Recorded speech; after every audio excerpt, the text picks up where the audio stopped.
Hi everyone, my name is Marissa. Welcome to my divination channel. My purpose for being here is to aid my fellow star brothers and sisters and soul family in aligning with their highest possible timeline within this incarnation. And one of the ways that I'm guided to do this in this lifetime is through tarot, or at least throughout this chapter of my life in general. So very honored and happy to be sharing this space with you guys. Today's readings are all about your soul's calling. So it's just important to remember that within the context of soul blueprint readings, especially general readings, there's going to be so many more nuances and layers and subtleties to your soul's blueprint and your divine mission within an incarnation. And these are just very generalized readings meant to provide you support and encouragement along your path, all right? So we have 4 piles to choose from today. Starting over here to the very left is pile number 1. We have pile number 2, pile number 3, and pile number 4. And whenever you're feeling ready, we're gonna hop right into these readings. Hi, group number 1. Welcome to your reading for your soul's plan. Now, I just want to start off this reading with saying what I said in the intro, but I know sometimes y'all be skipping the intros because I do the same thing. Sometimes I watch them, sometimes I don't.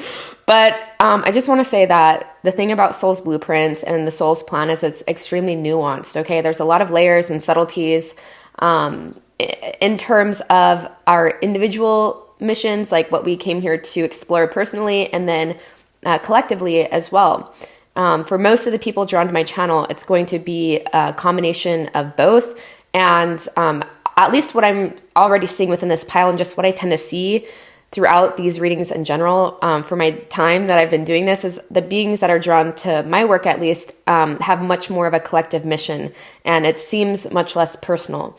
And that's not to say that we don't have our own trials and tribulations and challenges, but a lot of our personal challenges, etc., are here to aid the collective and to change the codes within the Earth's blueprint. And so it's interesting because this pile in general, when all 4 piles were lined up with all the star cards, I noticed I had this interesting feeling. I just noticed it looked like this card was directing the rest, or it was overseeing the rest. And I'm kind of getting this feeling from this group in general with all of these cards that have come out, especially with Protection Guardian, is that you guys are like overseers of this ascension process. You guys are here to help others within their ascension journeys in your own unique ways. Sometimes that's going to be very hands-on. We'll definitely get more details with the tarot. I haven't looked at these yet, but I just wanted to get the overall theme for you guys, okay? And it's just interesting that a lot of these cards have to do with dropping your shields and peace and surrender. I mean, these are 2 cards within this deck in particular that ultimately talk about surrendering and nourishment and resting and taking your time and slowing down. So a big part of your soul's plan, I feel like you guys are very sensitive, highly, highly, highly intuitive, very empathic. And, all of us are empathic to a degree, but I feel like in terms of the scale, 0 being a being that they wouldn't feel like a degree of what they're picking up from other people is too overwhelming, right? To the degree over here on this end of the scale of being highly overwhelmed and overstimulated by large groups and really being able to pick up on the paradigms of other people, their beliefs, their feelings, their ideas, etc., and maybe even mistaking them as your own. You, pile number 1, tend to be more on this end of the spectrum. So very clairsentient. You feel other people's paradigms as if they're your own. You're naturally a healer, and what I'm getting to is that, something that we can tend to forget, or especially in this highly masculine, almost hyper masculine culture where our productivity and our value is tied to productivity and how much we're doing. And this is something that we're all remembering as a collective, especially beings that are in these types of fields and are very spiritual like yourself. We're realizing that a lot of the work and a lot of the work that at least really matters and that is lasting beyond just this lifetime is generally that work that happens behind closed doors and when we're by ourselves and when we're processing the weight of the world with this 10 of Wands coming up at the bottom of the deck, right? So it's very easy for pile number 1 to absorb the heaviness of the world. And you're doing so much powerful work, even like regardless of how that's showing up externally, internally, you guys are like transmuters. So you pick up on the heaviness of those around you, even just by providing like a safe listening ear, a safe space for other people to express their deepest fears or, you know, their deepest traumas and woundings. You create this space of safety and you transmute it. Right? So you absorb it and then you are able to process those things. And generally when I see codes within a blueprint of having so much like peace within your field, I would not be surprised if you guys have also in your soul's blueprint, at least in the beginning of your incarnation, there was a lot of darkness and there was a lot of heaviness and there was kind of a lot of things that you had to sift through on your own. Okay, a lot of the beings drawn to my channel are going to be like second wave, maybe even third wave of like volunteers or like ascension, right? The third wave of volunteers for this ascension process. So, you know, the beings that came a couple decades before us had even a heavier of a load to lift because, you know, these ideas were not as abundant and they were kind of out there. You know, now they're kind of still out there, but they're much more like accepted, right? And so it's heavy, but it's most certainly not as heavy as it was for you know, previous incarnates, seeding the light of awareness and seeding this higher way of existing on planet Earth. And so you guys tend to see. You guys are extremely, extremely, extremely aware spiritually, okay? And I feel like a big part of what you guys are here for is remembering that, you know, it's okay to pause and it's okay to slow down, and you're doing just as much, if not more, when you give yourself space to like sit in your own energy. And that's actually what creates an empowered empath versus an empath that is kind of like overstimulated and kind of disempowered, is when they have spent a lot of time by themselves to be able to sift what's the difference between my field and another person's field, where does my field begin and another person's end, and what is really my soul stream versus what I've picked up from those beings around me. Because I really get that this is a highly intuitive, highly sensitive group, okay? Yeah, and a big part of your soul's plan too is about bringing peace, being the beacon of peace, not because like, I just get that you guys would really understand this. And I never want, like, when I say stuff like this, it's never to like dog on other people or other teachers, you know, because there's going to be different teachers for different people. And I just honor everyone's path as individuals. However, I feel like with you guys, it's a big part of your soul's plan is recognizing that all there is love, right? And seeing the world through the lens of love and realizing that the suffering on the planet is born of man. Okay, it's born of the carnal mind. It's born of the smaller mind, the distorted mind. And so I feel like a big part of your soul's plan is recognizing, is fully surrendering your ideas of how things should be and how things should look. And this idea of two powers, this idea that, you know, there is good and evil. It's like you guys are so beyond that almost like elementary way of viewing things and needing to like control, like and micromanage the universe. I feel like a big part of your soul's plan is recognizing that all there is light. And as long as you're doing your best to align to that light and to, you know, honor that process of purification within and without, then, you know, you don't need protection spells. You don't need to feel like you need to be on guard and protecting yourself and, you know, all of this idea that other people can like negatively influence your timeline. It's like the brighter you are, and the more you're aligned to that, you know, the more that your sensitivity to the light increases because you're embodying more of the light. It's like what happens to darkness when a light is shown. It's diminished, it dissolves. And so I feel like there's a lot of releasing these ideas of needing to protect yourself and what you need to do, you know, always honor your own intuition. But ultimately what I'm getting is you guys are very advanced spiritually, extremely advanced.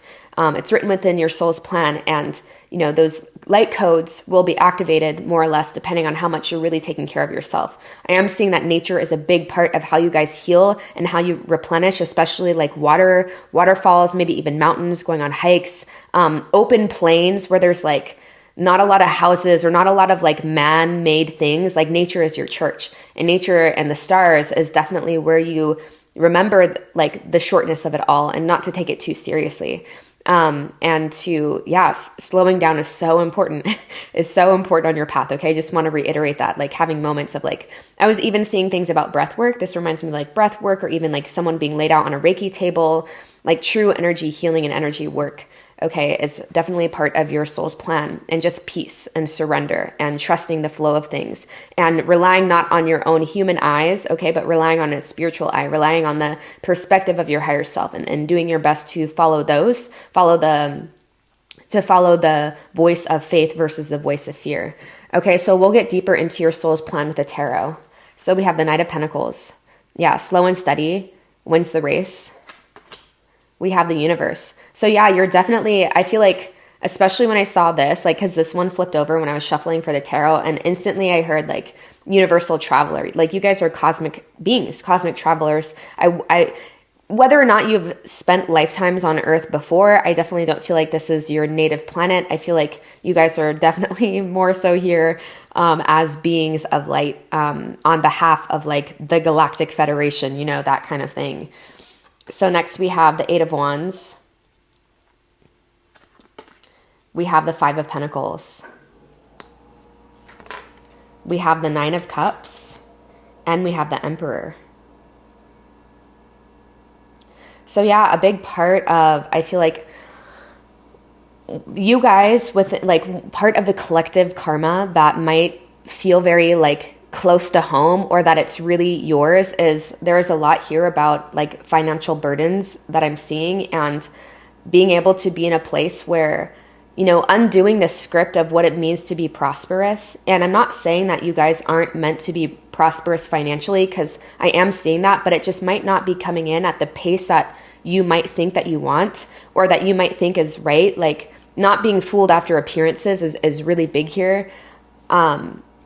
And yeah, I feel like this might have been a theme within your incarnation or within your blueprint, most certainly. And I feel like a big part of this is because with this Nine of Cups energy, it's about maintaining sovereignty in terms of your energetic field, and not placing your treasures up where moth and dust will corrupt, you know? But I am seeing that financial prosperity is written in your blueprint. However, it might not come in as quickly as you have maybe wanted it to, and it might be something that you have definitely struggled with. But I am seeing there is freedom from that, and that is like in your field, okay? In this field of potentiality. And I feel like what's going to help transmute that is when you are leaning more on your creative fields, okay, with this Eight of Wands type of energy, to help burn through this kind of karmic propensity, is placing your eye not on just the scenario you're in, placing your focus not simply on the finances. And this could also have to do with like rejection wounds and feeling like you don't really fit in, okay? And a big part of why this is written in your soul's plan is because it's really important that you're developing, you know, I love that we have the Nine of Cups and the Emperor coming up here at the bottom, because that's a really important part of your blueprint, is that you are not placing your sense of self or your sense of well-being in anything outside of you. And that's really what it means to be a highly, highly advanced soul, okay, is when like, my guides have been kind of working with me in terms of like, I'll definitely be making a video about this or something about, you know, this whole idea of like witchcraft and how it's been kind of like condemned, especially in like more religious, traditional religion, like Christianity and everything. But it's like, you know, if you think about it, all witchcraft is taking a power that seems to be outside of yourself and utilizing that power to try to control outcomes, and whether good or bad. And I see people, no matter what they like believe in, no matter what their system of belief is in, try to do that. And so a big part of your soul's plan is releasing the outcome and doing your best to just align with what feels right to you. And that's what's going to keep you out of this kind of like impoverished mindset. Because again, regardless of systems of belief, you're engaging in witchcraft, technically what they, what that is considered whenever you're trying to utilize forces that seem outside of yourself in order to control an outcome, whether good, bad, or ugly, whether it's involved other people or not.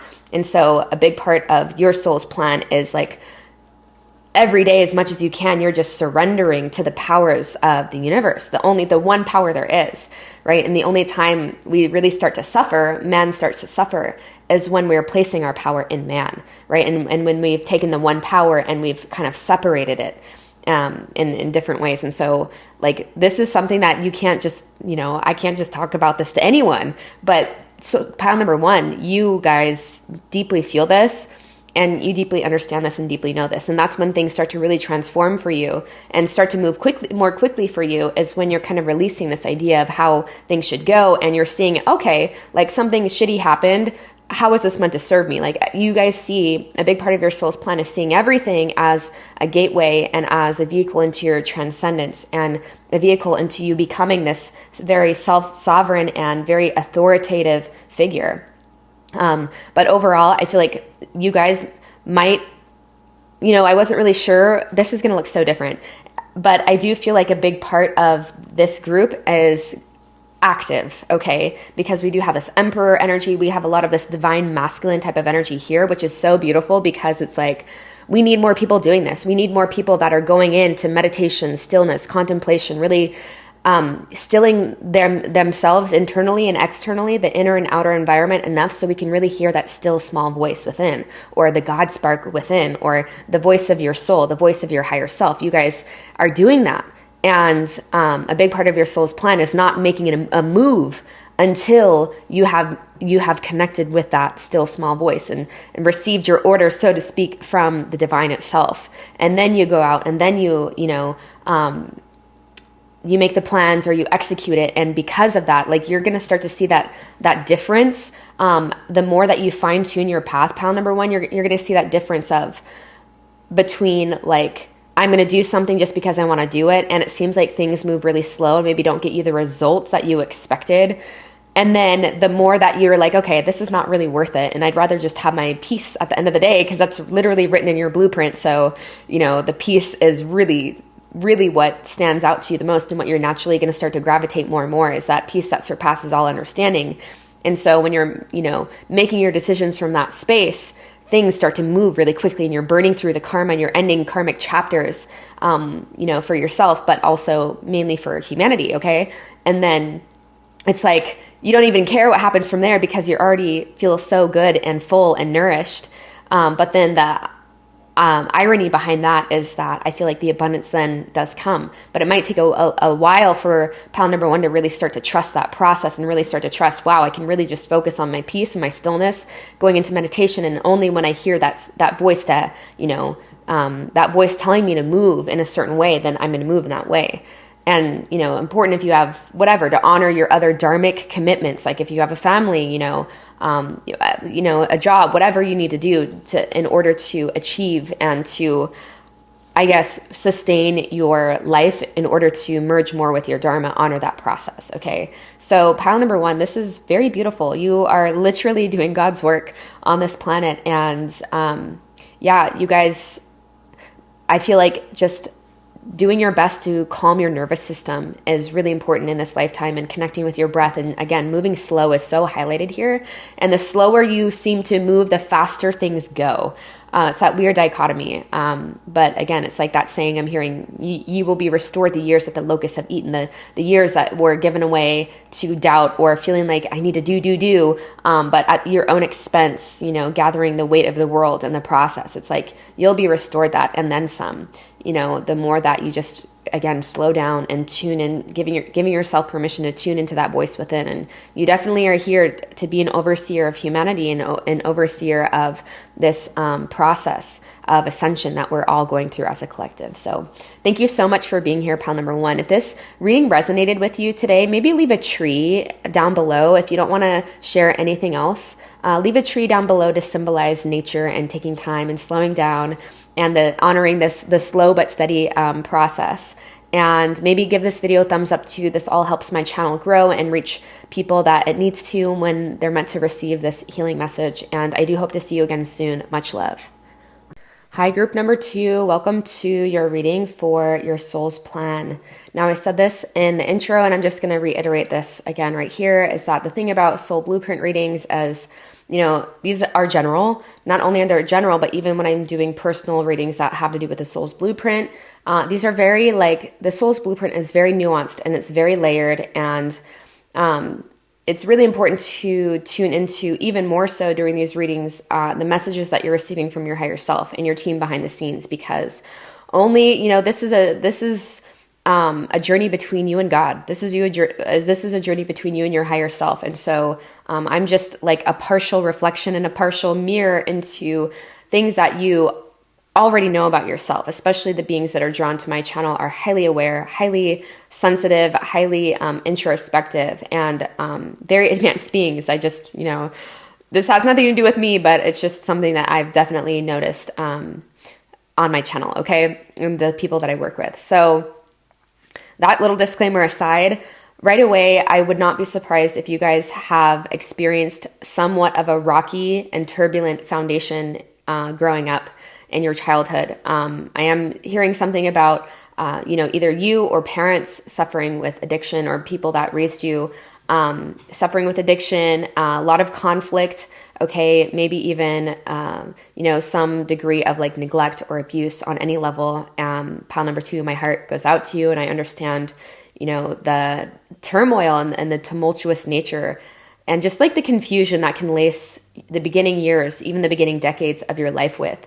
However, I'm being guided to remind you guys that, these types of missions, it's not for the faint of heart, and only the strongest souls take on the most kind of intense karma for the planet.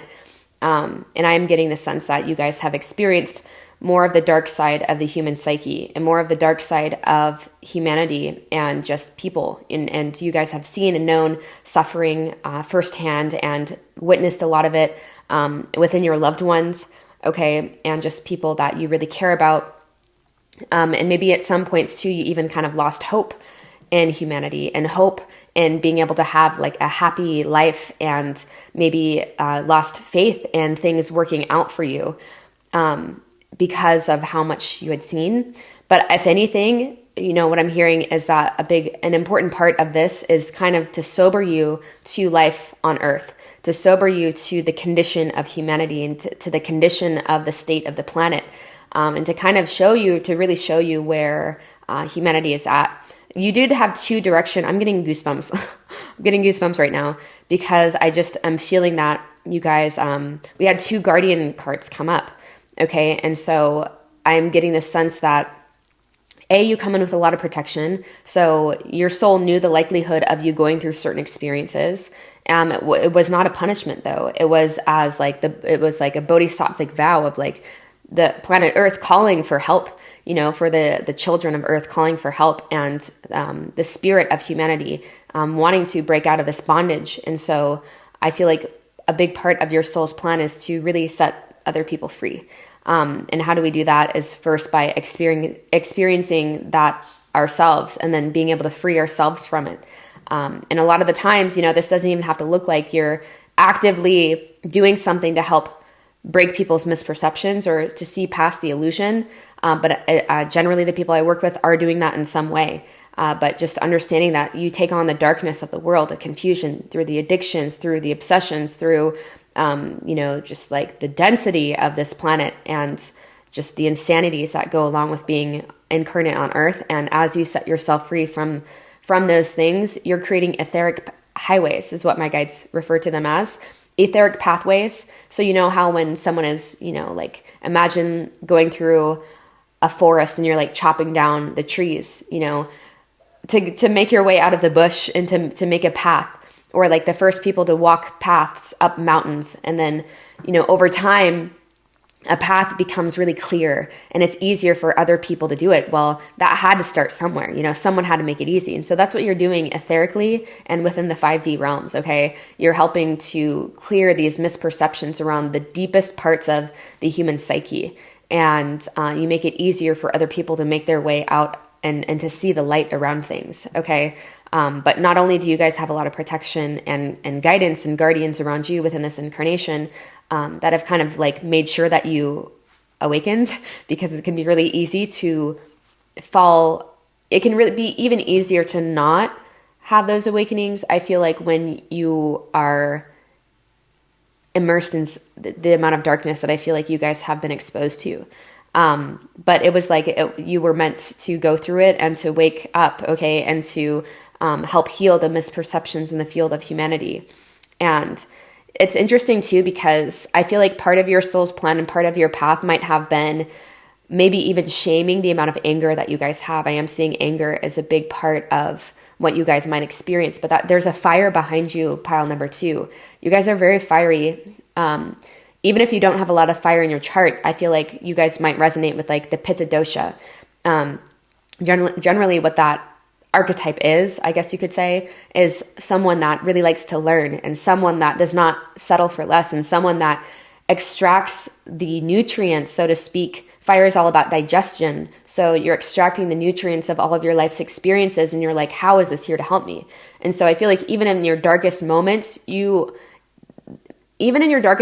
even when you felt all hope was lost, there was always something within you, pal, too, that knew that there was a reason for all of the suffering that you went through. And there was a reason why you and the people that you loved went through what you did. It was here to open your eyes to something. And because you were an overseer, somewhat similar to pile number 1, I am getting that deep sense that you were an overseer for the planet's awakening and for, this ascension process that we're all going through. Okay. And so I feel like not shaming your emotions is really important, and allowing them to exist within you is really important, and not suppressing them, and not, making any emotion good or bad, and maybe even not even labeling your emotions, but just experiencing the sensations as they're moving through your body is really important in order to really allow that alchemization process happen. Okay, so alchemy is all about taking one substance and transforming it into something much more precious than what it started off as. Okay, and so taking these lower unwanted states and allowing them to exist, and extracting the nutrients from it, and allowing it to transform you into something even more precious, even more, not that, it's that weird dichotomy, because the truth of all of us is that God spark, right? That flame, but our experience as humans is not always that. And so you're allowing the human aspect of yourself to be transmuted into something more godlike, right? This is so beautiful. There's a lot here about, being a conduit, and just like being a vessel, opening yourself up to being a vessel. And there's something here too about your path becomes much more accelerated when you're allowing those emotions to exist, because when we cut ourselves off, when we suppress our emotions, that's one of the reasons why, depending who you ask, emotions are so controlled on this planet, is because if you can control people's emotions, you can kind of control what they're going to do. Because making decisions out of fear is going to lead us down a much different pathway than making decisions out of faith. And so the more that you're in tune with your emotions and releasing the anger and processing, the more that the waters will become less turbulent and more calm. And so the decisions that you're making from there are much more in alignment with your soul's plan and your soul's blueprint. And so really giving yourself permission to feel and to process however you need to process these feelings, this anger, this confusion, this darkness, is a big part of your plan, and giving yourself permission to deeply feel in all the ways that you do. Okay. And the more that you do that, the more that you become fine-tuned to when I was hearing something about like being very sensitive to when you even come a little bit out of alignment with your soul's plan. And it's interesting because the more one awakens to their spiritual dimension and their spiritual self, it's like people that are more, I shouldn't say spiritual, but people that are more aware, because we're all spiritual, right? But there's some people that are more aware, and the more aware that you are, the more that those karmic repercussions are felt by you when you come even a little bit out of alignment with your highest integrity. And beings that are less aware, those karmic repercussions are less there. They hurt them less because they don't know better, but you guys know better. And so it's like, even when you come a little bit out of alignment with something there, it's not out of punishment, but you guys just have BDE, big destiny energy, that kind of thing. Okay. So we'll get deeper into the soul plan for pile number 2. with the tarot. I haven't seen these yet. We have the Three of Wands. So maybe traveling might be a big part of what keeps you alive and what keeps the spark within you alive. Traveling, meeting new people, networking, like not doing the same thing over and over again. I feel like that might really create some like stagnancy in your field, and that's where the agitation can sometimes live, is when we feel stagnant. So maybe doing new things, adventuring, going out, meeting new people. Yep, self-sufficiency too. So a big part of your soul's plan is to be self-sufficient. This is in regards to finances, but this is across the board. All right, this is happiness across the board, emotionally, I guess, mentally speaking too. The emotional freedom is really big here. The six cards talk about things turning out better than we expected. And so it's interesting too that it's in alignment with this pile in general, or these two cards in general, because I feel like a big part of your soul's plan is like, you've always known that things were going to turn out better than you maybe expected, even when, people might, even outside of you, acknowledge the trials and tribulations you've gone through. You've always had this deep spiritual knowing that, it was just part of the plan. It was just part of the play. It was just part of what needed to happen in order to catalyze you in a certain direction. So next we have the Two of Wands. Yeah, so definitely traveling is really important here. That thing about your emotional guidance system is being reiterated here, because the Two of Wands in particular talks about like two paths, and when those two paths or those forks in the road come up, and when we are to choose our path and our direction, it's like, it's really important to choose those things that feel the most exciting and that feel the most like us and the most in alignment with our true nature, and to where we're not sacrificing any part of ourselves. And so, that continues to be reiterated is even in the smallest ways. Like, you could be doing something like, take me, for example, just as, an example, because I don't know how else better to explain this than with this example. So this is not me just like trying to talk about myself, but like, I was in this field, this really great field, teaching fitness and reaching a lot of people, and just, being in alignment with, at least at that point, what I felt like I was here for. And this is also kind of a nuanced lesson within this too, is it can look like, and it can change, right? It can look like anything. It's not, our soul's purpose doesn't look like just one thing. It can change quite a bit, especially with the codes that I'm seeing within your guys' plan. I feel like you guys, it might shift quite a bit because you extract things so quickly. You're on an accelerated path. But this is, to go back to the example, is that there came a point to where I literally had to choose between the recognition I was getting, like the fame I was getting within this organization, which wasn't, a lot, but to me, it was a lot, like, working with the people and being known within this community of like, I think maybe like 50 to like 70,000 people a month were like coming across me and my like videos and stuff, within this organization. So that kind of thing, like it was either staying on that track and getting the kind of like, it felt good, but there came a point to where they asked me to dilute my message and to not be me. They asked me to kind of filter who I was in order to continue to be on this path. And that was like a big no-no. And I felt it. And it was like kind of giving up, that thing that seemed okay in order to really stay in alignment with my highest path.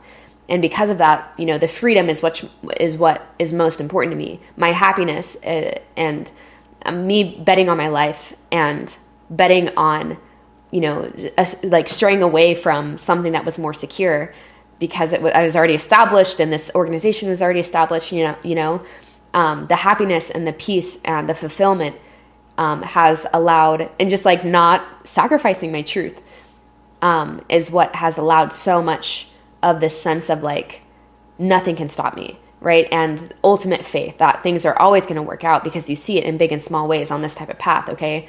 And this is something that might even remain, like I couldn't even begin to communicate all the miracles that I see in my day to day, and, all of the crazy things that have happened being on this path, and I try to, and I do when it feels right, but I couldn't possibly. And so that's the kind of path that you guys are on, and merging with more and more is when, it's like, it's always going to be on this path, like either way, you're going to live a good life. Either way, you're going to feel like set. You're going to be taken care of. But it's the difference. It's that small difference sometimes. It's those small decisions that add up over time of like, Okay, but what am I sacrificing? And at what expense, at what cost? Am I choosing to sacrifice a little bit of my authenticity for some perception or misperception of security, that kind of thing. So next we have the Knight of Pentacles. This also came up in pile number 1. So your path might seem slow and steady, as you're really doing your best to purge the expectations of people, the expectations of your family, the expectations and just the dense misperceptions of spirituality that tend to exist on this. And just as beings, spiritual beings having this human experience, that we're just in an age where we're starting to see the futility in trading your whole life just to survive, and it might feel slow at first, but the more that you do your best, it's exactly like pile number 1, similar cards. These two came up in group number 1. But the more that you're merging with your highest timeline, or another word of saying that you're not sacrificing any sense of your truth, right? And you're doing your best to tune into that still small voice within in order to gauge where you're going. The more that you do that, the quicker things will speed up for you, and things will just accelerate for you, and no time is lost. No time is ever lost. We just have an eternity, but it might feel slow and steady at first. Okay. And it's important to just remember that old karma is just running itself out, generational karma. I think it's even been studied. I forget where I read this. I'm studying for breathwork courses right now. And I read that in our genetics, up to 14 generations is stored. That's 14 generations of trauma. That's 14 generations of seeing the world in a certain way, stored in your body. Okay. And so that can take some time is all I'm saying. And it's important to honor that process. But I feel like you will see prosperity in this life on every level. You will, because that light, when you're really tuning into your soul stream, it's you will be restored. The years that the locusts have eaten really quick. The light just dissolves the darkness so quickly. The more that you're resting your faith in the universe, the more that you keep your hope restored, right? And understanding that's a conduit for miracles. Yep, we have the World card. This also came up in the last pile. So yeah, I am getting the sense that you were here more for the planet, less for pile number 2. Your soul's plan has less to do with your own experiences. And I was already feeling that here. This is things that you literally came and you took on a true vow of the Bodhisattva. The Bodhisattvic vow is the vow that, beings will continue to reincarnate in places in the universe that Dharma has been forgotten, that the Dharma has been lost, the Dharmic plan. What is that? Where we have forgotten our true nature. And beings will continue to incarnate in those places until every being has woken up. Okay, until every being has been restored their rights to actualize their Dharma and to live out their Dharma and to fulfill their Dharmic path. And so that's the path that you guys are on. That's part of your plan, is to take on the heaviness and the density of the planet. And even within that, the heaviness, I continue to see, and I'm getting goosebumps right now, but I continue to see that you've always known it was for something beyond you. You always knew that you were here for something bigger than yourself. And it's true. And I feel like a big part of your path too is being known. Maybe a lot within your community, within the field that you do, you're working with people and you're helping them to understand these blockages, and you're helping them to not shame themselves and to allow that karmic process to run itself out. When I think of addiction, I think of this endless cycle that sometimes can happen where it's am I ever going to be really over this? Can I ever really shake myself out of this? And it just takes time, it can just take some time. And then eventually you'll look back and you're like, wow, I don't struggle with that anymore. That's crazy. It just kind of dissolved. But the shame cord had to be deactivated before it could. And so, yeah, a lot of nuances to this path, but you are meant to overcome a lot. And for most of you, you've already overcome so much of this. And, now it's really about being very conscientious about which ways you're still sacrificing a little bit of your happiness, a little bit of your truth, because we're leaning more on the man's mind and, the ideas of this dense planet Earth versus coming in and you get to decide, man. And, the paths will be made clear, but not before you take that first step, right? And that next step and the next step. It's the next step is only ever made known once we've taken the step again, leading more and more towards your road less traveled. So I'm going to leave this reading here for now. Pile number 2. I hope this brought clarity, confirmation, and peace to your heart today. If it did, please leave a butterfly down below if you chose this pile, if there's nothing else that you want to share. And I do hope to see you on my channel again soon. Much love. Hi, group number 3. Welcome to your reading for your soul's plan. A quick little disclaimer is that soul blueprint readings, especially group readings, are going to be very general, okay? There's many nuances, even within personal readings, that I can't begin to even get into. But my intention is always to pull through the most important or necessary things to address at the time that you guys will be receiving it, okay?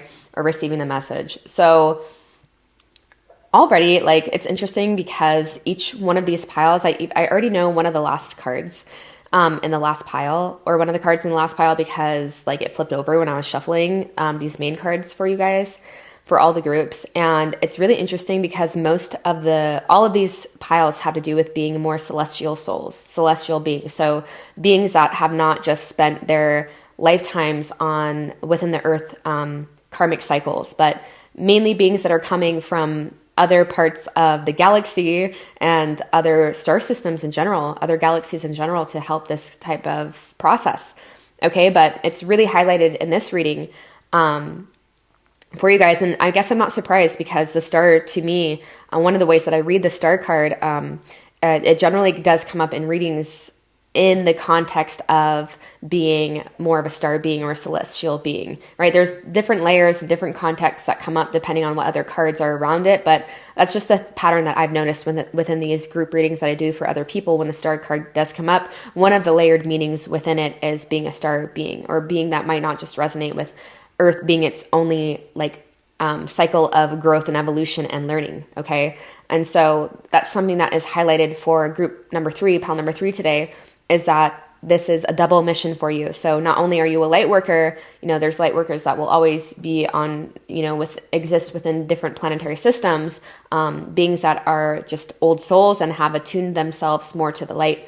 But you also come here from another part of another galaxy. Other star systems are more familiar to you, is another way to say that. Okay. And so a big part of your guys's soul plan is, it can feel like something is missing in your life, especially career-wise, the more you're playing it safe. It can really feel like something is missing in your life when we are, pile number 3, more like plugged into the matrix or doing jobs. And, I get you guys, you have to, make it work, right? But the more that you are leaning into fields and in the direction of things that are very weird to maybe the average individual, or someone who would not resonate with being a light worker, or is not aware of the spiritual nature of life. It might seem weird to them, but you're going to feel so much more happy and so much more aligned with your blueprint when you are embracing your very unique, multifaceted nature and letting yourself be seen for the fullness of who you are.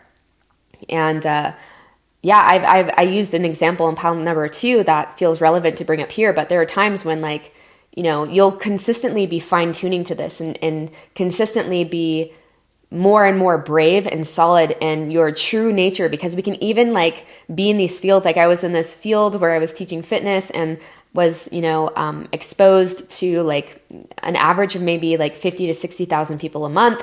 With my online workouts and everything. And it's that was in the right direction, but there came a point where I noticed how much I was still filtering myself out. So that kind of thing. And so you're taking more and more steps, and you're going to feel off the more you're filtering yourself out. Something's just always going to feel off if it's okay, I'm showing up in this way and it's kind of spiritual. It's kind of in alignment with my mission, but you're still diluting yourself down. And so, this is my favorite card, because in the first sentence, I will never forget reading this. It's just set my soul open. But the first description of this card, the Courageous Peony, says, the flower does not open or close depending on who walks by. And that is so freeing to me because as a recovering people pleaser, probably like you guys, I'm very sensitive to the paradigms of other people, not wanting to like rub people the wrong way or to make like their way of seeing life be wrong, to not, just to honor people's experience, because that's all of our birthright, is to have our experience honored and our, how we feel about those experiences validated, right? And so I feel like though for you guys might be more on the sensitive end and on the people pleasing end. And so, I feel like a better way of saying this is some of you guys might have grown up more on I would like to say probably most of you have grown up on the end of the inferior ego end of the spectrum. That just is generally the people I work with, very sensitive, empaths that tend to draw in more, superior ego type of dynamics, or have just like been very turned off by superior ego complexes. You guys are really like, tend to be more of, it's harder for you guys to see how much you have to offer in comparison to the superior ego. It's like they feel like they have everything to offer, and that they could do no wrong. And, they don't, I don't know. I'm trying to explain this without seeming like I'm making it wrong, but I'm just saying that within these codes that I tend to see, especially here, it's like you guys have so much that you could be sharing. And that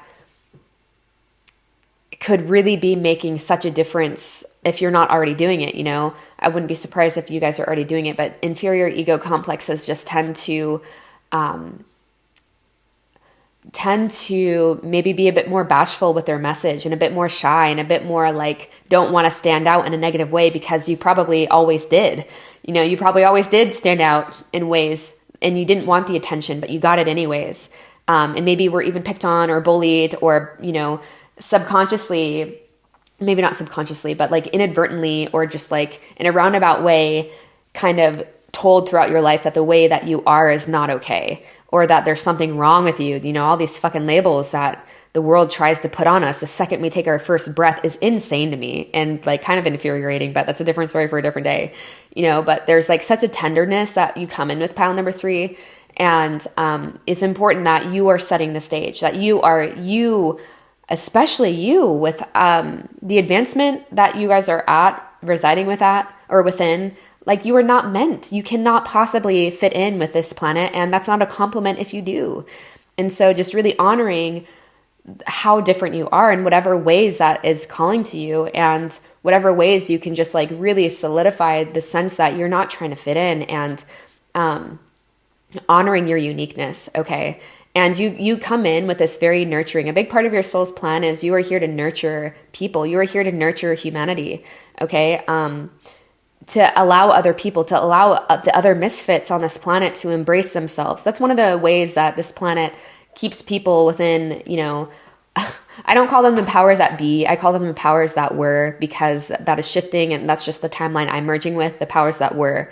But, the powers that were, one of the ways that they control, or they wanted to control, they tried to control, was by funneling people into this idea that we're all supposed to look a certain way, because that's how we sacrifice our own integrity to our truth. Okay. And so it is really important that you guys are just like as weird and different as you need to be, to continue to remind yourself that, that's what it means. Not just reminding yourself, but you're being like the example to other people that they can do the same, and that it's actually much more attractive to be so different and so unique, but so you at the same time, than trying to like, carry yourself in a way that just feels phony. People will smell your authenticity, and that's what makes people want to gravitate towards you. And you have this very familiar energy, Pile 3, like when people meet you, there's something about you. I wouldn't be surprised if people are always like, there's something about you, or just like mistaking you as like a twin flame, or like a romantic soulmate or something. But you reawaken because you naturally have this like deep understanding of yourself and why you're here. When people are around you, they feel that connection, and so they mistake you as being the home, but it's like they can just feel your connection to your own higher self. And so that's what they can kind of like get addicted to. I see that's so common with starseeds, especially, and light workers too, is like, and just healers in general. People get just so addicted to that natural healing energy that you exude, that and that's like kind of missing the point, because a true healer, a true teacher, the best ones, I guess I should say, are those beings that, kind of show you the way and kind of point you back. They redirect you back to your own power within. Okay. And so I feel like a big part of your soul's plan too has something to do with like giving like methods and modalities where you're kind of releasing the stagnancy, or releasing things that continue to come your way. You're not buying into the illusions of the planet. Okay. Especially if you're doing something where you're involved in social media and you're kind of exposed to like these different planetary ideas that tend to be floating around that are maybe like a little bit, I don't want to say conspiracy theorists, but like, those ungrounded ways that sometimes even light workers can go about pushing a message of empowerment, but it's coming from the codes of like fear.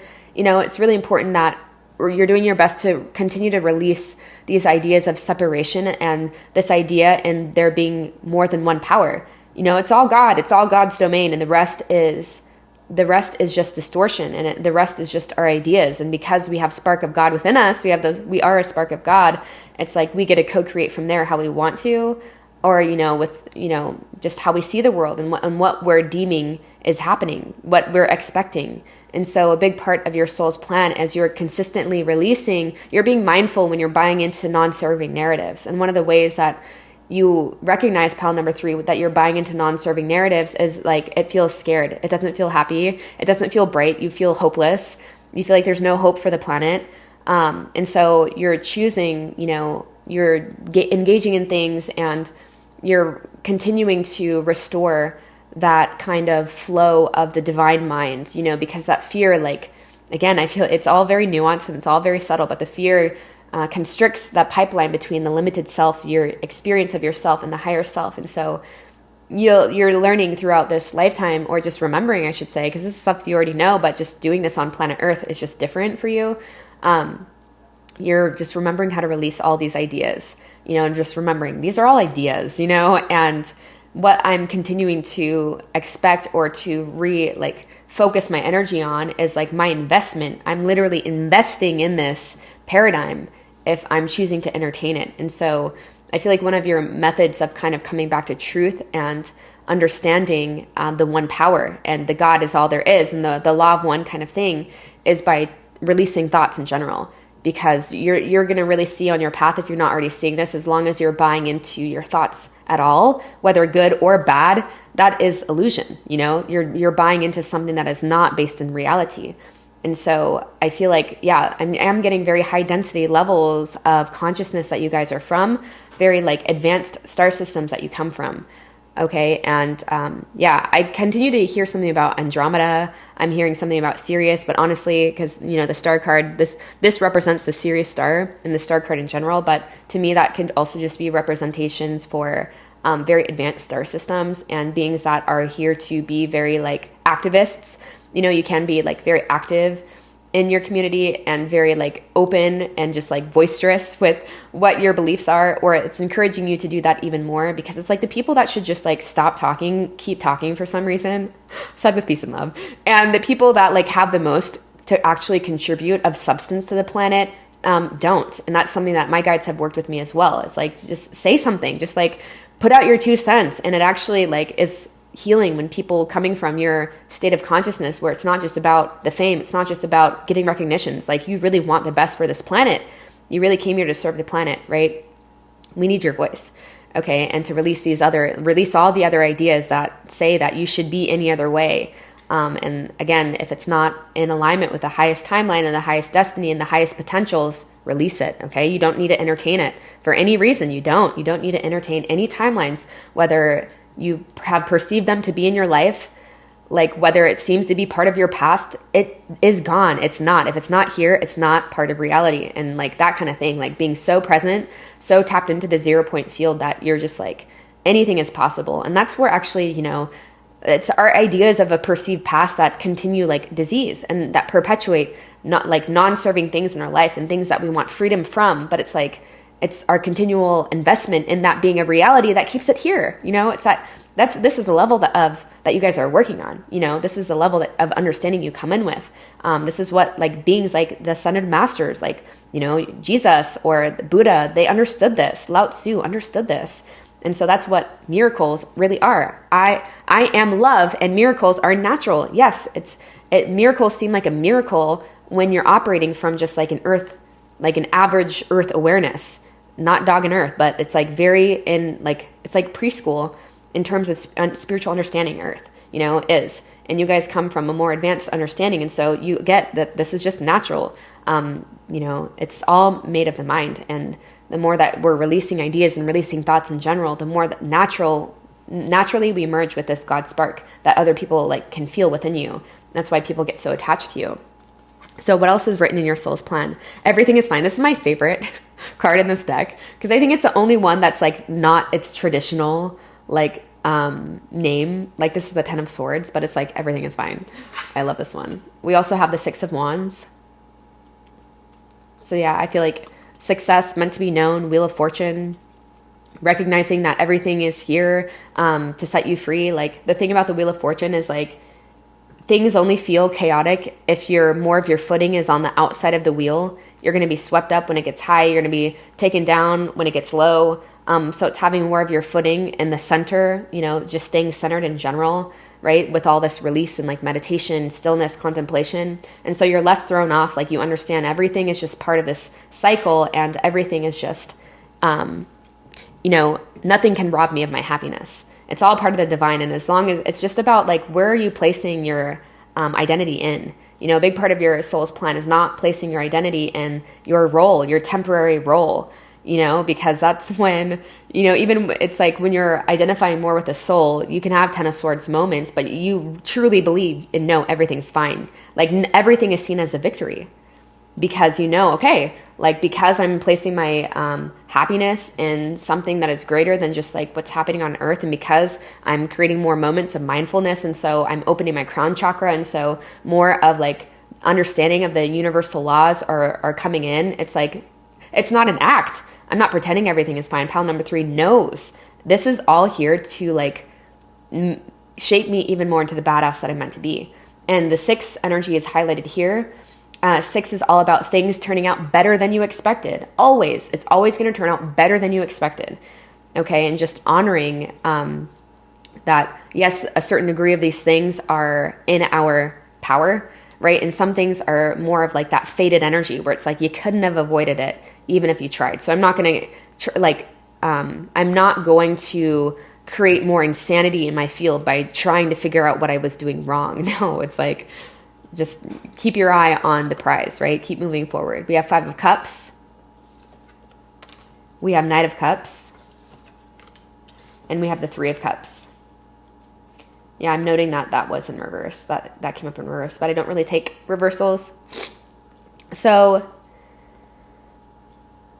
yeah, I feel like this release energy is really highlighted. Why do I keep coming up here? Because I don't know if this talks about release.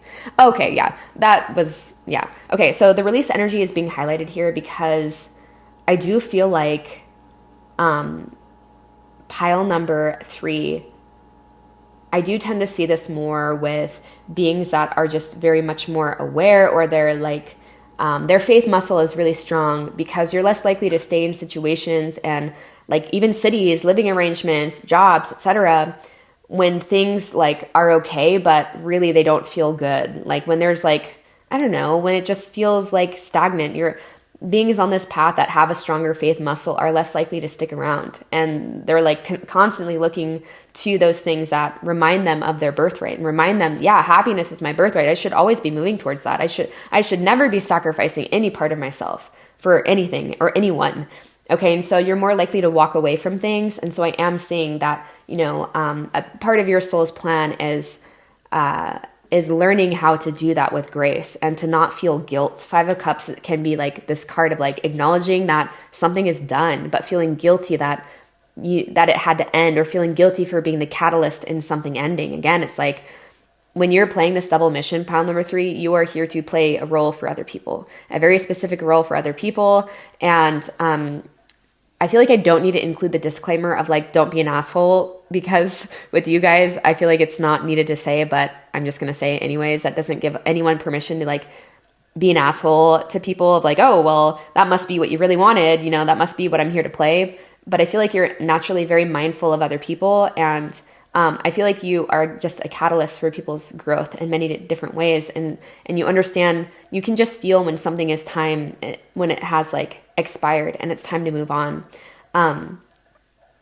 Yeah. And so I feel like people can just grieve that and just miss you, or it's like almost like they had plans for your dynamic that might not have, that were just, you know, that suffering and that, you know, reversal of the Three of Cups energy, that kind of disappointment, you know, is more to show them where they are attached, and to hopefully then utilize that suffering to lead them even more into their own empowerment. Because I am getting the sense that maybe people tend to like misplace their power when they're around you, or to feel like, that they like need to dilute their power or something, or like naturally just give it to you because you're such a force to be reckoned with.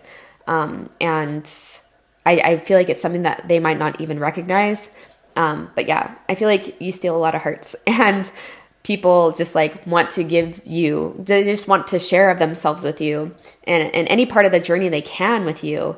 But there might just be some degree of, you know, the more that you just own yourself, I feel like the more, I just think you recognize yourself in other people too, of where they feel like they might not be good enough to be around certain people because you have experienced that inferiority complex. And so you can recognize when other people are doing that as well. And so you want to help them restore that, you know, in whatever ways you're guided to in this life.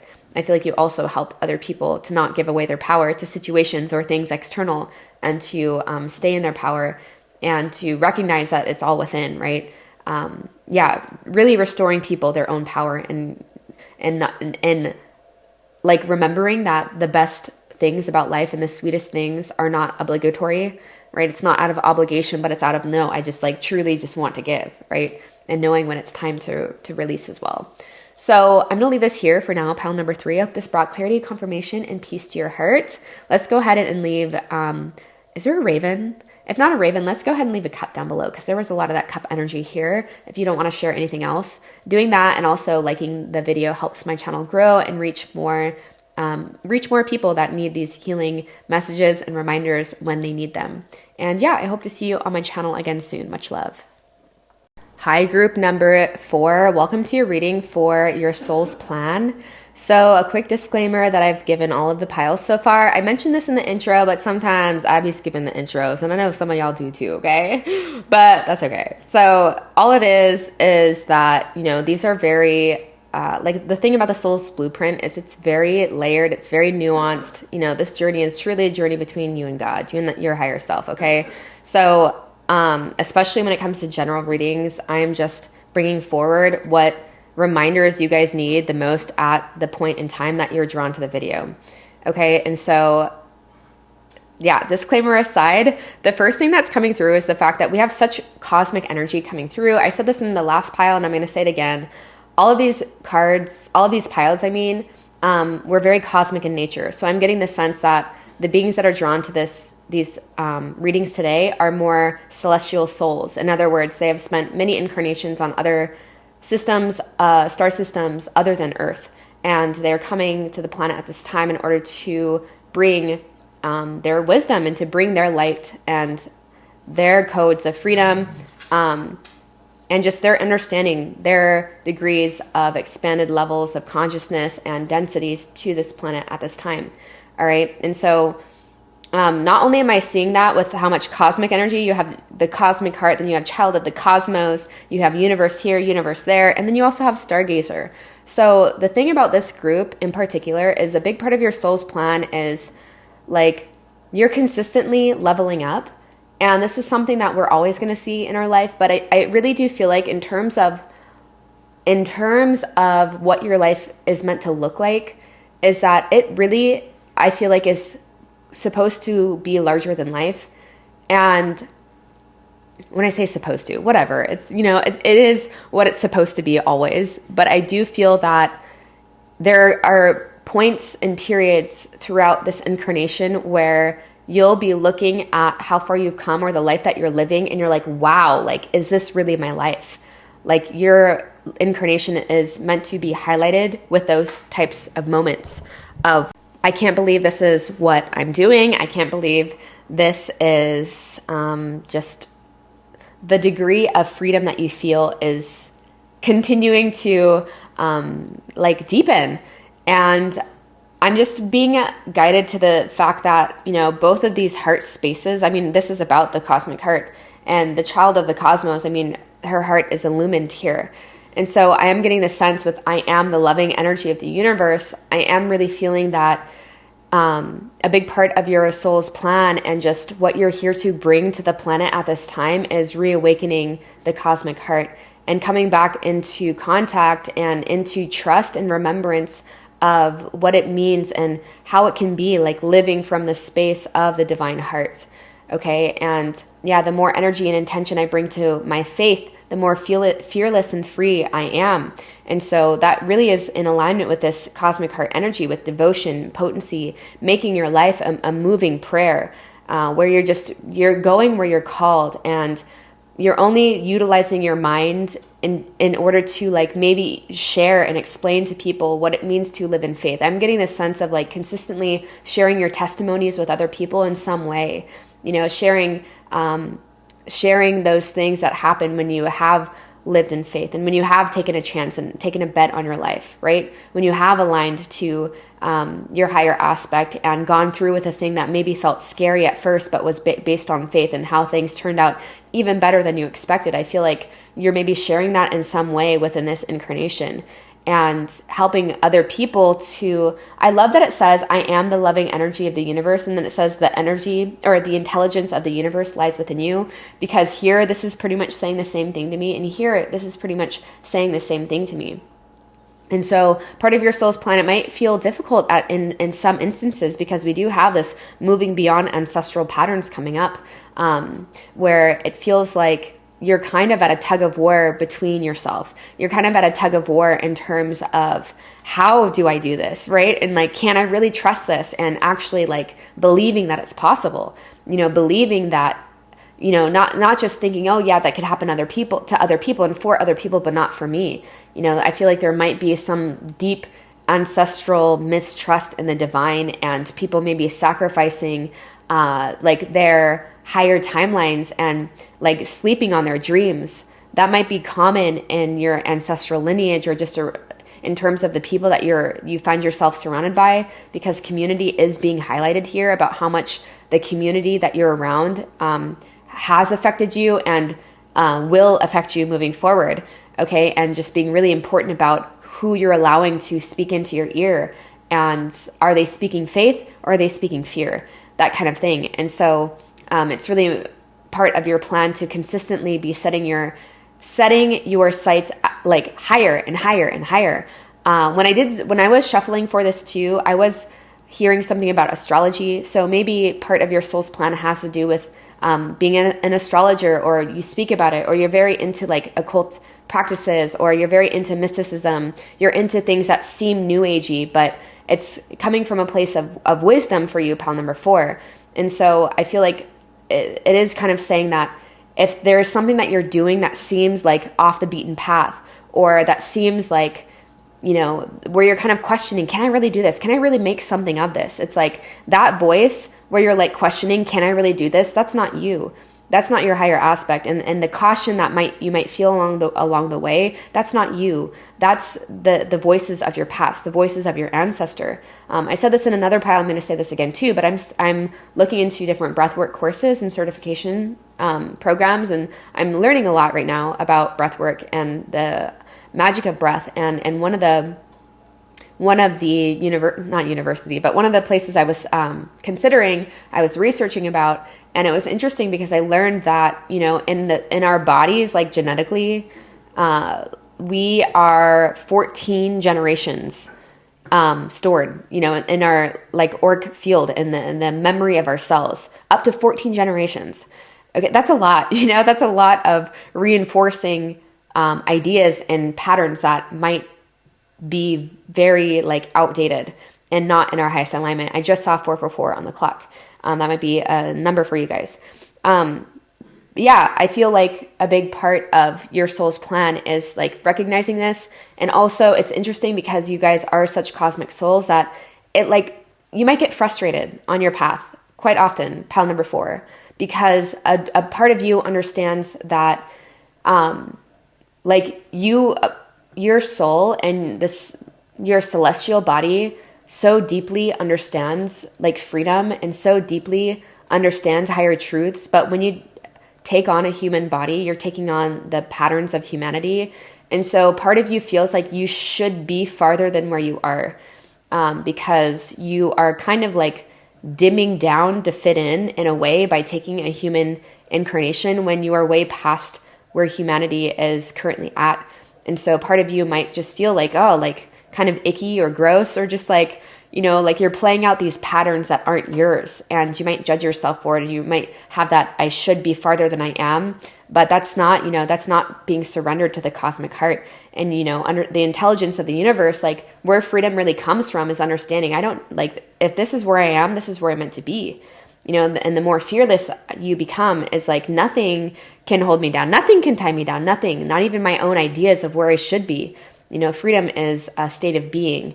And as long as we're attaching our ideas and our sense of identity to those ideas of where we should be, where we come from, etc., that's not freedom.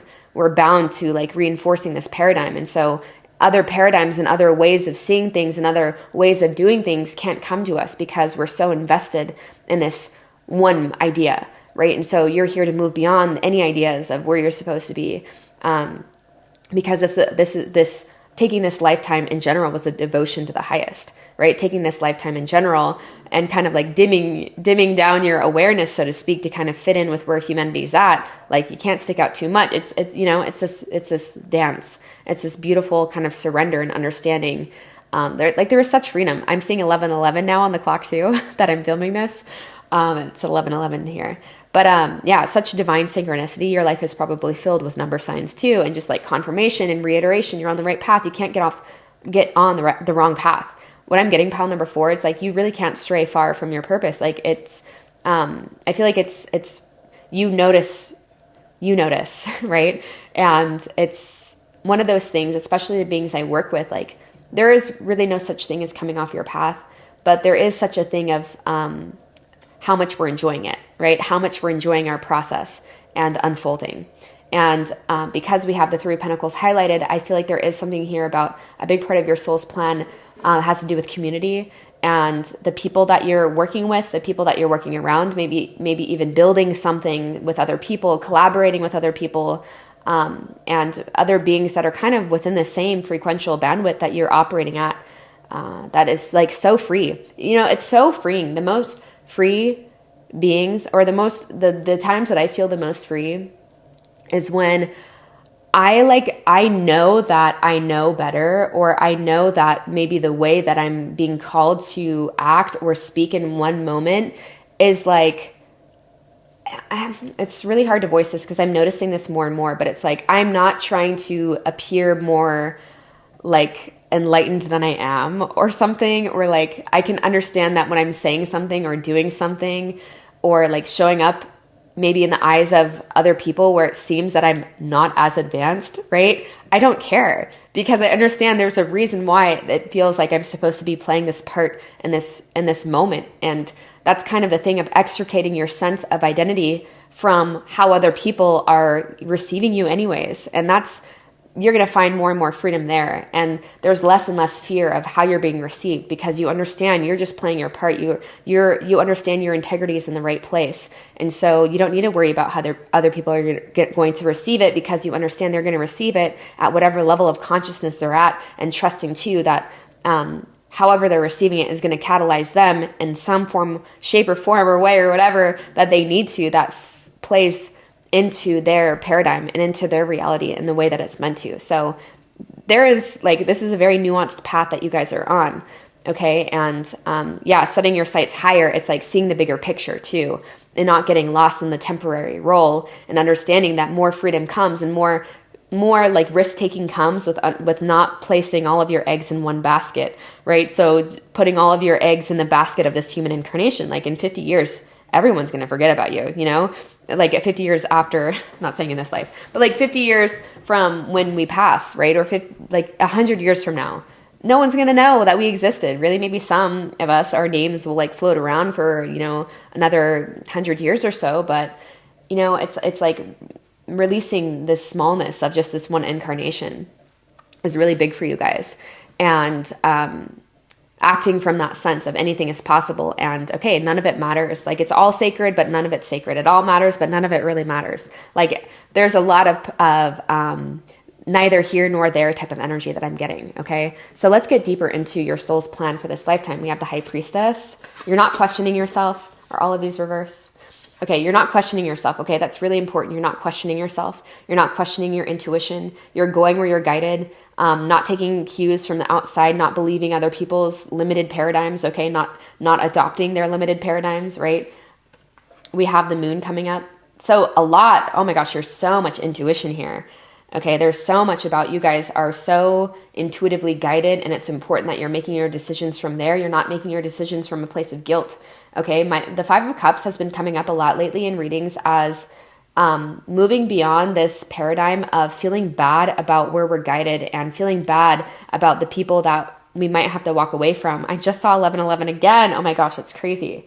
Yeah, you guys are maybe even going through intense activations as you're being guided to this, but there's a lot here about like the time is now, okay? The time is now, whatever that means, with how much 1111 I just saw. There are people that need to hear the time is now. You're never going to feel like you're fully ready. Imposter syndrome is just part of the planet. It's not you. It's not in your codes. It's not your intuition telling you that you shouldn't do something. Okay. It's like, you know that your time is now. It's time to act now. Okay. Someone needs to hear that. It's time to do the thing now. All right. So yeah, the thing about strength is knowing when we are feeding into something like strength, especially because it did come up reverse.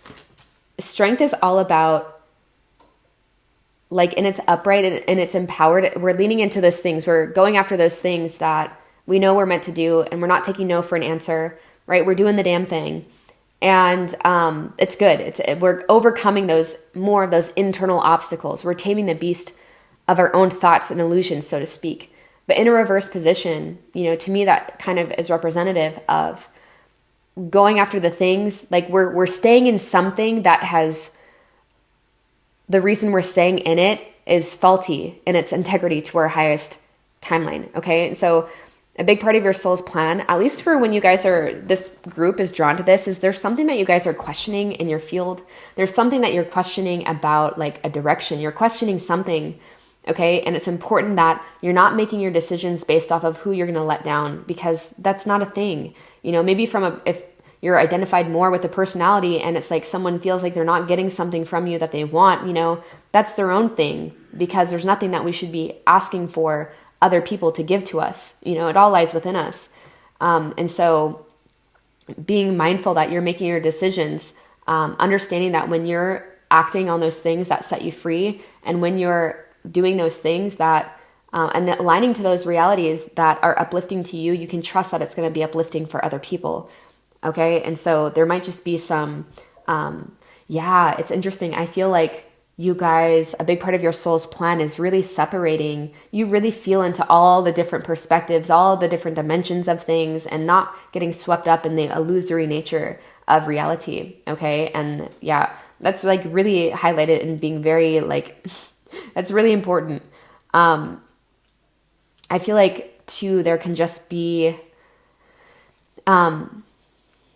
there's a lot here coming up about thoughts, okay, and about your internal world with the High Priestess and the Moon card, and the Five of Wands coming up too, for me, can be about a battle of beliefs. Because we have fives highlighted here, it's like there's a necessity of being very present and very realistic, just like being very absorbed in the 0 point field, okay, in the present moment, and making sure that you are making your decisions not based off of where you have been or who you think you've been.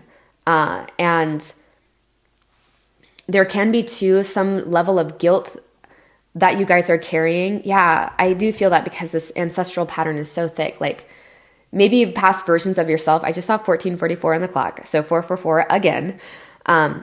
There might be like a big part of you, the undercurrent that you might feel throughout your incarnation is that you're unworthy or you're undeserving of the success that is meant for you. And so just being aware of that could be stifling your energy or stifling your path or stifling your timeline, because I feel like you have played out certain things that were just part of generations of people that have incarnated on this planet. And you've like, it's a misplaced identity. And so it's important that you're not basing what you deserve off of past versions of yourself and past things that you've done and things that are just karmic in nature. Because I am getting the sense, because we had the high priestess and the strength in reverse here, and you know, with everything else that is coming up, I feel like there's some degree of guilt that you guys might be carrying, or some degree of undeservingness, or some degree of just like being ashamed of things that you have done when you were operating in illusion, and things that you have done when you went against your highest intuition, when your intuition told you one thing and you like maybe went against it, or you self-sabotaged somehow. Okay, it's important that you're remembering, or that your guides are just bringing in awareness around the fact that you're clearing a lot of karma in this specific lineage that you guys have chosen to take a body within, you know, an incarnation within. And all of these piles so far have to do more so with coming in to the planet and taking on the karma of other people and the karma of the planet in general. And this is less about what your soul needed to explore. And this was much more about what you came to contribute to the planet, you know, and we all come in with like varying degrees, percentages, I guess you could say. But ultimately it's important that, you know, it's not like we're not being accountable for versions of self, but it's also important to remember that this is a collective thing, you know, to not place the weight of the world onto just yourself and thinking that something is your fault. I should have known better. Why did I do that? Like feeling guilty when like you felt like you should have gone left, but you actually went right. You know, it's about realizing that it is a collective thing. And the more that we have beings moving beyond illusion and following their intuition and not questioning their intuition, you know, the less that it's going to come up in our own lives as well. Okay, so a big part of your soul's plan is understanding the interconnectivity of this journey that we all find ourselves on, and not taking account, like being overly judgmental or critical of yourself for acting out of the highest integrity. Because if you look at the average level of consciousness on the planet, a lot of people don't know what it means, don't even know what it means to be in integrity with their true nature. Like, it's crazy when I like post videos even on somewhere like TikTok where the average level is just like all over the place. Okay. And it's crazy because I'll say things like true nature or soul's plan. And like, it's crazy. Like that just feels so natural and intuitive to me, but a lot of people don't know what the fuck that is. And I'm like, wow, how do I even explain that? Because it seems so obvious, that kind of thing. It's like the planet is not where, you know, we're in, like, Earth is in preschool in terms of its spiritual understanding, okay? Like maybe even kindergarten. And so I feel like you're releasing a lot of conflict within yourself, the more that you are just not feeling guilty about past versions and understanding that was ancestral stuff that was like literally just like you couldn't help it even if you tried, and that it needed to run its course. That's the only way we can transmute the karma, is it needs to run its course. But the light of your own awareness allowed it to do that. Okay, and so you're not fighting against yourself anymore is a big part of your soul's plan too. You're not questioning the higher plan. There's such cosmic energy here. Do not question it. Do not question where you're guided. Do not question where you're led, and acting from that place of authority. And you're going to be teaching other people to do this somehow, some way. These nuances, these things that can be challenging to describe, like I'm finding it challenging to describe in this moment. I feel like in some way you're communicating this, you're exuding this, you're embodying this.